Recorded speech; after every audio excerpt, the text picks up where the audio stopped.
తిరుపతి జిల్లా శ్రీకాళహస్తి పట్టణంలోని తెలుగుగంగ కాలనీలో గత బీసీ బాలికల హాస్టల్లో గురువారం ముగ్గురు విద్యార్థినులకు ఫుడ్ పాయిజన్ అయింది.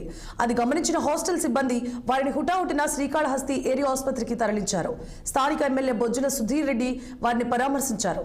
అనంతరం ఆయన మాట్లాడుతూ బీసీ బాలికల హాస్టల్లో బిల్డింగ్ పై పెచ్చులు ఊడుతుండటంతో అక్కడి నుండి జర్రిపడి ఉండొచ్చునని, అది గమనించకుండా ఆహారాన్ని విద్యార్థినులకు వడ్డించడంతో ముగ్గురు విద్యార్థులు తీవ్ర అస్వస్థతకు గురయ్యారని తెలిపారు. అందుకు కారణమైన హాస్టల్ వార్డెన్ పై వెంటనే చర్యలు తీసుకుంటామని, ఇలాంటి సంఘటనలు మళ్లీ జరగకుండా హాస్టల్ పిల్లలను పక్కనే ఉన్న భవనంలోకి మార్చడం జరుగుతుందని తెలిపారు. హాస్టల్లో ఫుడ్ లో జెర్రీ పడిందని, దాంట్లో కొద్దిగా పాయిజనస్ కలవడం అనేది జరిగింది, వాస్తవం. దానికి మొత్తం రెస్పాన్సిబిలిటీ కూడా మేము గవర్నమెంట్ సైడ్ నుంచి తీసుకుంటా ఉన్నాం. ఇటువంటి చర్యలు జరగకుండా కలెక్టర్ గారితో మాట్లాడడం, మంత్రి గారితో మాట్లాడడం జరిగింది.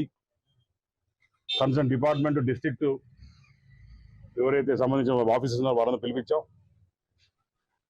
ఇంకటి నుంచి మేము కూడా అప్రమత్తంగా ఉంటాం.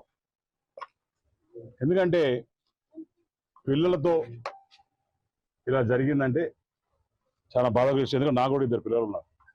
వాళ్ళకి జరిగితే ఎట్లా ఉంటుందో అదే రకంగా నాకు బాధగా ఉంది. తప్పకుండా దీని మీద చర్యలన్నీ కఠిన చర్యలు తీసుకుంటాం. మహిళా బీసీ హాస్టల్లో